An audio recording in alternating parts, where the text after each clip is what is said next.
સુરતના સરથાણા વિસ્તારમાં શુક્રવારે સાંજે એક હચમચાવી દેનારી ઘટના બની હતી।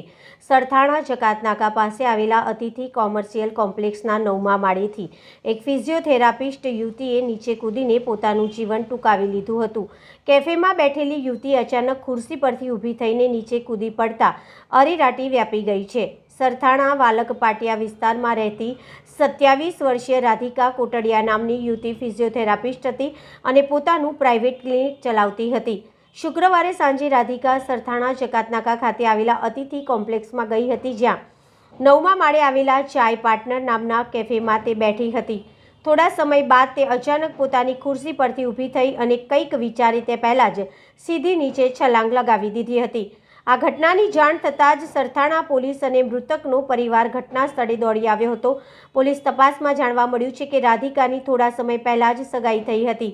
એકાએક આ પગલું ભરવા પાછળનું ચોક્કસ કારણ હજુ અકબંધ છે। પોલીસે રાધિકાનો મોબાઈલ ફોન જપ્ત કર્યો છે અને પરિવારજનોના નિવેદનો નોંધીને આગળની તપાસ હાથ ધરી છે।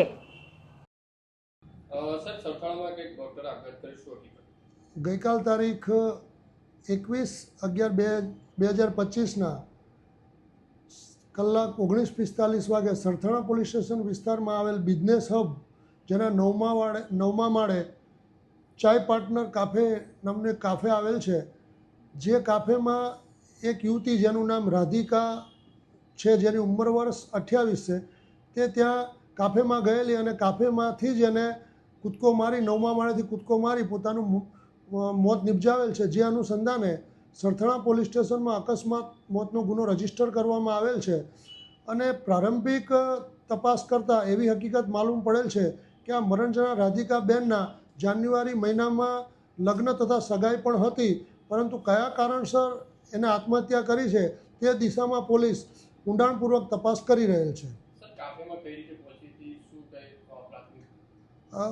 જે આ યુવતી છે પોતે ફિઝિયોથેરાપિસ્ટ છે અને એક બિલ્ડિંગમાં એનું ફિઝિયોથેરાપિસ્ટનું એક નાનકડું હોસ્પિટલ પણ આવેલ છે અને ત્યાં એ ઉપરના માળે કાફેમાં ચા પીવા માટે ગઈ હશે એવું હાલ તો માનવામાં આવી રહ્યું છે, પરંતુ આ અનુસંધાને સીસીટીવી ફૂટેજ અને અન્ય સાહેદોના નિવેદનો મેળવી તપાસની અંદર જે કંઈ હકીકત ખુલવા પામશે એ મુજબ કાર્યવાહી કરવામાં આવશે।